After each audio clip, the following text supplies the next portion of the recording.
오늘 하나님의 말씀 마태복음 21장 18절에서 22절 말씀 함께 보겠습니다. 마태복음 21장 18절부터 22절까지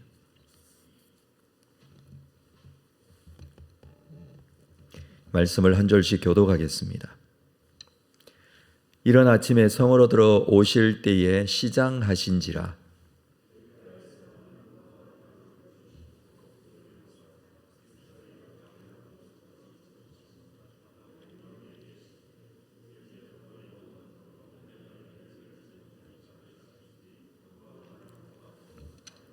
제자들이 보고 이상히 여기어 이르되 무화과 나무가 어찌하여 곧 말랐나이까.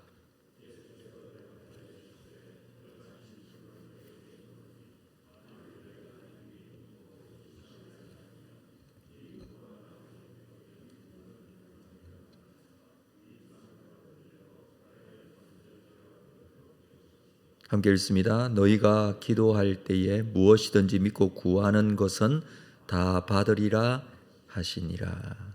아멘.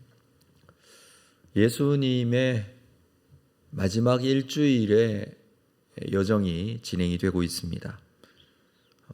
예수님께서는 예루살렘에 들어가셔서 성전에서 성전 청결하는 사건을 하신 이후에 베다니로 가셔서 유숙하셨다. 17절에서 그렇게 기록을 하고 있죠. 예루살렘에서 베다니는 가까운 곳에 있습니다. 거기에는 나사로가 사는 동네이기도 합니다. 예수님께서 예루살렘에 오실 때에는 아마 숙소를 베다니에 지정하시고 예루살렘을 왕복하셨던 것으로 보여집니다. 성 안으로 들어가셨다가 하루를 보내시고 이제 오후가 되면 베다니로 가셔서 유숙하시고 이렇게 시간을 보내고 계신 것으로 보여지는데, 오늘 18절에서도 이런 아침에 성으로 들어오실 때에 베다니에서 예루살렘 성으로 오셨습니다. 19절에 보면 길가에서 한 무화과 나무를 보시고 그리로 가사 잎사귀밖에 아무것도 찾지 못하시고 나무에게 이르시되 이제부터 영원토록 네가 열매를 맺지 못하리라 하시니 무화과 나무가 곧 마른지라. 길가에서 한 무화과 나무를 보셨다라고 합니다. 성으로 들어가시는 길에 아마 있었던 무화과 나무로 보여지는데, 이 무화과 나무를 보시고 가까이 가서 잎사귀밖에 아무것도 찾지 못하셨다. 잎사귀만 있었던 무화과 나무 이야기를 우리가 볼 수 있습니다. 무화과 나무에게 영원토록 내가 열매를 맺지 못하리라 이렇게 저주하시듯 말씀하셨는데, 무화과 나무는 곧 말라버립니다. 다시 말해서 열매 없는 무화과 나무를 저주하신 것입니다. 잎사귀밖에는 아무것도 찾지 못했다라고 하는데, 무화과 나무는 잎사귀가 나오면 열매도 동시에 함께 맺히게 됩니다.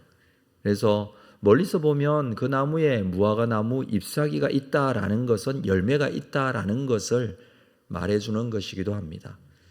물론 무화과 나무에서는 무화과를 추수하는 시기가 있기는 하지만 이런 6월절 기간부터 이런 열매들이 맺히기 시작합니다. 6월절은 태양력으로 보면 3월이나 4월 정도 되죠.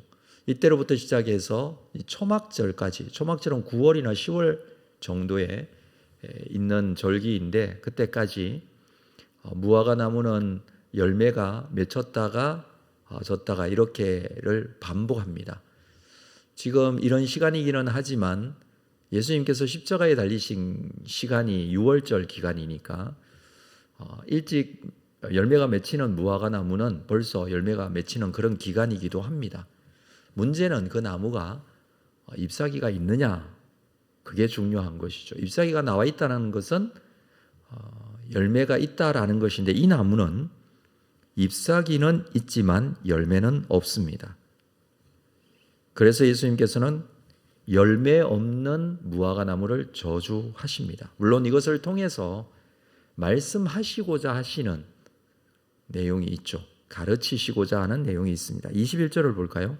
예수께서 대답하여 이르시되 내가 진실로 너희에게 이르노니 만일 너희가 믿음이 있고 의심하지 아니하면 이 무화과 나무에게 된 이런 일만 할 뿐 아니라 이 산들어 들려 바다에 던져지리라 하여도 될 것이요. 하나님을 믿는 믿음으로 구해야 된다라는 말씀이기도 한데 이것은 믿음의 열매를 말씀하는 내용이기도 합니다. 믿음이 있다면 그 열매로 그 믿음을 알게 된다라는 것이죠. 하나님 앞에 기도할 때에도 믿음으로 구해야 한다라는 것을 말씀합니다.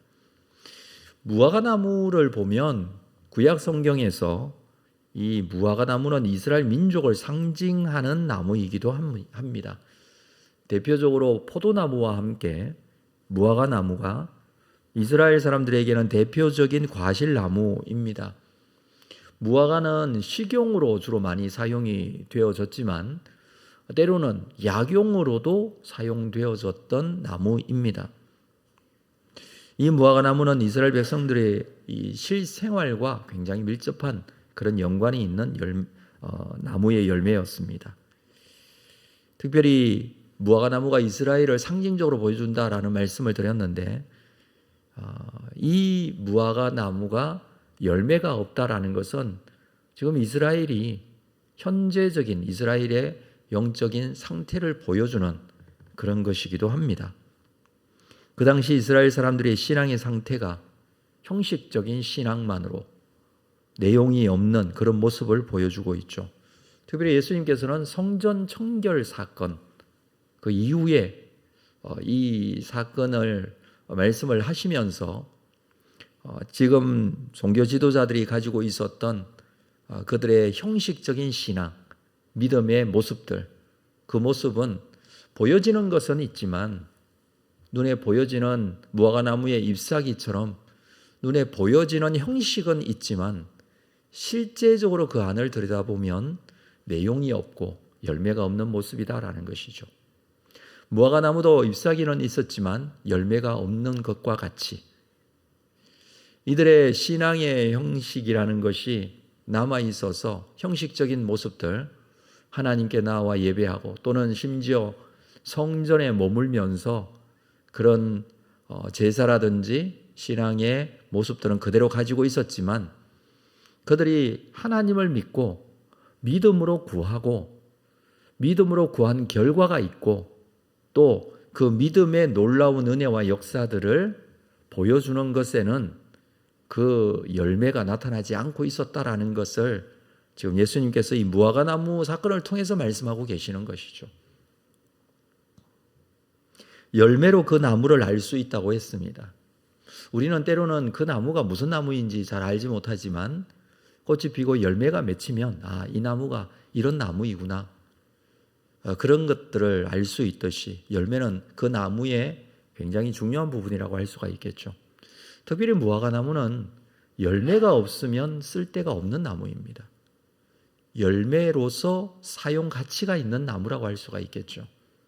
그런데 이 무화과 나무가 열매가 없이 잎만 무성하고 나무의 키만 커져 있다라는 것은 지금 현재 이스라엘의 이런 형식적인 신앙의 모습들, 나타난 신앙의 모습이 이러하다라는 것을 설명해 주고 있습니다. 우리는 이 모습을 보고서 우리의 모습이 어떠한지 좀 돌아봐야 합니다. 신앙의 형식적인 모습들, 예배하고 또 이렇게 하나님 앞에 우리가 신앙생활하고 있는 외형적인 모습들은 가지고 있지만 실제적인 그 내용, 하나님 앞에 믿음으로 구하고 있는지 또 믿음으로 구한 결과가 어떻게 나타나고 있는지 또 우리가 하나님 앞에 올려드릴 수 있는 신앙과 믿음의 열매는 무엇인지 좀 생각을 깊이 해봐야 할 것 같습니다. 우리는 가끔 가지고 있는 형식이 열매인 줄 알고 그것을 가지고서 신앙의 만족을 누리고 있는 그런 경우들이 종종 있습니다. 잎사귀는 열매가 아니죠. 잎사귀가 열매인 것처럼 나타나 보이는 형식적인 모습이 그 신앙의 모든 것들을 말해주는 것처럼 생각하고 교만에 빠져 있는 그런 모습은 아닌지 우리가 돌아보아야 합니다. 우리가 하나님 앞에 내어드릴 수 있는 신앙의 열매를 가지고 하나님께 나아가는 것은 다른 것이 아니라 온전한 믿음을 가지는 것이죠. 전적으로 하나님을 믿는 믿음을 가질 때에 하나님께서 역사하시고 인도해 가실 것입니다. 21절에 있는 말씀처럼 이 무화과 나무에게 된 이런 일만 할 뿐 아니라 이 산들어 들려 바다에 던져지라 하여도 될 것이다. 산을 바다에 던져질 수도 있는 믿음, 그것은 하나님을 전적으로 믿는 믿음이라는 것입니다. 우리에게 두렵게 하고 의심하게 하고 또는 불안해하는 현실 속에서 우리가 전적으로 하나님을 믿고 하나님께서 역사하시고 인도해 가실 줄로, 그리고 우리의 삶을 책임져 주실 줄로 믿는 믿음으로 믿음의 열매가 온전히 하나님께 올려지는 그런 신앙 생활이 되시기를 바라고, 뿐만 아니라 오늘 기도하는 기도의 내용 속에 하나님께서 역사하시면 우리의 기도 가운데 함께 하실 줄로 믿고 그 믿는 믿음으로 주님 앞에 온전하게 기도의 시간 가지는 여러분 되시기를 주님의 이름으로 축복합니다. 기도하겠습니다. 하나님 아버지, 오늘도 주님 앞에 거룩하게 나아가며 우리의 신앙의 모습이 형식만 남아있는 신앙은 아닌지 돌아봅니다. 무화과 나무에 잎사귀만 무성하였던 것처럼 이스라엘 종교 지도자들 뿐만 아니라 그들의 백성들까지 신앙의 열심이 없고 외형적인 모습은 충분히 가지고 있었지만 가지고 있었던 열매가 없었던 것을 무화과 나무를 통해서 말씀하셨습니다. 이 모습이 나의 모습, 지금까지 가지고 있었던 우리의 신앙의 모습이 아닌지, 형식과 외형은 있지만 그 실내용은 가지고 있지 않고 불안해하고 두려워하고 하나님을 믿지 못하는 그런 마음으로 우리가 오늘도 하루를 시작하고 있지는 않은지 돌아봅니다. 온전한 믿음을 가지고 하나님께 기도하고 맡겨드리고 하나님께서 주시는 영적인 평안과 하나님의 그 놀라운 은혜에 감사하며 하나님께 나아가는 귀한 시간이 될 수 있도록 우리를 붙잡아 주시고 오늘도 우리를 인도하여 주옵소서. 예수님의 이름으로 기도합니다.